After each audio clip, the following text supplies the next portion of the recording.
Starting with the name of Allah, the most gracious and the most merciful. My name is Mohammed Awais and welcome to Sustainable Future. आज हम specially बात करेंगे dependents के बारे में कि students जो है, मुझे काफ़ी सारे फ़ोन्स आए हैं, क्वेरीज आई हमारे पास के जो है वो डिपेंडेंट्स, क्योंकि पोस्ट ग्रेजुएट लेवल पे डिपेंडेंट्स क्लोज हो चुके हैं, तो अब हमारे पास क्या तरीकाकार है कि हम अपने जो फैमिलीज है उनको साथ कैरी कर सकें। इसमें हमें जो है ना दो तीन चीजें समझनी है, वो मैं आपको सेपरेटली ब्रीफ करूंगा, देन आपको इजीली समझ आएगा कि डिपेंडेंट्स जो हैं अब आप किस तरह अपने साथ लेके जा सकते हैं। इसमें इंग्लैंड के अंदर होता कुछ इस तरह है कि वहां पे लेवल्स होते हैं। लाइक फॉर एग्जांपल, जो अंडर ग्रेजुएट डिग्री है वो लेवल 3, 4, 5, 6 इस तरह करके, आपका जो लेवल 3 है वो फाउंडेशन है, 4, 5, 6 लेवल जो होता है वो आपकी एक अंडर ग्रेजुएट डिग्री होती है, और उसके बाद जो आपकी पोस्ट ग्रेजुएट डिग्री होती है, जो 1 साल की डिग्री होती है, वो लेवल 7 होता है। अब मोस्टली क्वेश्चन हमारे पास ये आता है कि अब जो यूकेवीआई है उसने किया कुछ इस तरह से है कि लेवल 7 और लेवल 8 के ऊपर आपको डिपेंडेंट्स अलाउ किए हैं। अब इसमें भी एक टेक्निकल सी चीज ये है कि लेवल 7 जो है वो तो आपका पोस्ट ग्रेजुएट डिग्री है, और पोस्ट ग्रेजुएट डिग्री जो है वो 1 साल की है, और उस पर तो डिपेंडेंट्स क्लोज हो चुके हैं। सो लेवल 7 के ऊपर डिपेंडेंट कैसे अलाउ होगा? इसमें हमने थोड़ा सा ब्रीफ ये करना है मैंने आपको कि जो लेवल 7 है इसमें भी दो कैटेगरीज हैं।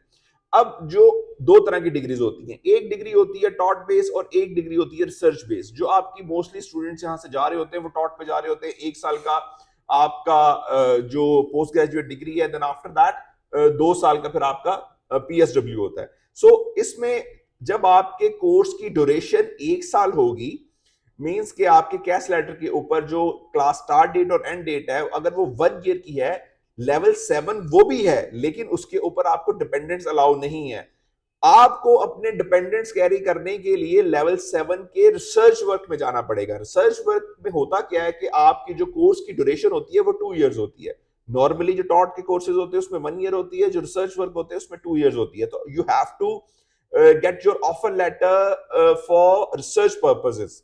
ठीक है, इसमें मोस्टली जो कुछ यूनिवर्सिटीज हैं जो आपको रिसर्च वर्क ऑफर करती है, और कुछ यूनिवर्सिटीज रिसेंटली, कुछ मैं नाम लूंगा, यूनिवर्सिटी ऑफ ग्लॉस्टरशायर, आजकल उसकी बड़ी हाइप क्रिएट हुई है कि जी वो विदाउट प्रपोजल जो है वो रिसर्च वर्क में एडमिशन दे देते हैं, एमओआई भी ले लेते हैं, लैंग्वेज सेट भी ले लेते हैं। सो काफी सारी उस एक यूनिवर्सिटी की बड़ी हाइप हुई हुई है। सो आई थिंक इनका एक परफेक्ट टाइमिंग इनकी इतनी अच्छी थी कि उस टाइम कोई और यूनिवर्सिटी जो है वो रिसर्च वर्क ऑफर नहीं कर रही थी, तो इन्होंने क्या किया कि इन्होंने कुछ ऐसे कोर्सेज इंट्रोड्यूस किए जो 2 इयर्स के भी थे, लेवल 7 भी थे, और साथ ही इन्होंने कह दिया कि जी हम एमओआई भी ले रहे हैं, लैंग्वेज सेट भी ले रहे हैं, और साथ इन्होंने कहा कि जी हम आपसे प्रपोजल भी नहीं लेंगे। सो जो रिसर्च प्रपोजल होता है, that's the most important document जब आप किसी रिसर्च वर्क पर्पसेस के लिए जाते हैं। सो मैं मोस्टली स्टूडेंट्स को रिकमेंड करूंगा कि अगर किसी बच्चे ने रिसर्च वर्क में जाना है, सो वो एटलीस्ट जो है वो 6 महीना पहले, 5-6 महीना पहले यूनिवर्सिटी के अंदर स्पेसिफिक कोर्सेज में रिसर्च वर्क में अप्लाई करें। वहां के जो सुपरवाइजर्स हैं उनके साथ जो है आपकी इंटरेक्शन हो, ईमेल्स करें, अपने प्रपोजल्स अप्रूव करवाएं, क्योंकि जो रिसर्च वर्क में एडमिशन होता है वो एक नॉर्मल टॉट प्रोग्राम से टोटली डिफरेंट होता है, क्योंकि टॉट प्रोग्राम में सिर्फ एक थ्योरी बेस्ड है, असाइनमेंट सबमिट होनी है, एग्जाम्स होने हैं और आपको डिग्री मिल जानी है। रिसर्च वर्क में ऐसे नहीं होता। रिसर्च वर्क का ड्यूरेशन भी ज्यादा होता है, और उसमें आपको प्रॉपर प्रपोजल्स देने पड़ते हैं कि आप इन द एंड किस टॉपिक के ऊपर आप रिसर्च करेंगे। सो ग्लॉस्टरशायर में कुछ हुआ इस तरह के, उन्होंने एकदम अनाउंस कर दिया कि हम जो है वो रिसर्च वर्क के अंदर विदाउट प्रपोजल ले रहे हैं। अब हुआ कुछ इस तरह कि वो मिलियंस ऑफ एप्लीकेशंस वहां पे आ गई all over the world, Indians, Pakistani, Bengalis, इन्होंने एप्लीकेशंस वहां पे पुट करना शुरू कर दी। अब हुआ कुछ इस तरह कि हर यूनिवर्सिटीज के अंदर डिफरेंट कोटाज होते हैं, कि यूकेवीए अलाउ करती है कि भी आपको इस इनटेक में 200 केसेस इशू होंगे, आपको 150 होंगे, आपको 100 होंगे। सो इसमें ना ही आपका कसूर है, ना ही आपके एजेंट का कसूर है, ना ही आपकी यूनिवर्सिटी का कसूर है। इसमें होता क्या है कि उन्होंने, यूनिवर्सिटी ने क्या किया, एप्लीकेशन ज्यादा आई, उन्होंने ऑफर जनरेट कर दिए।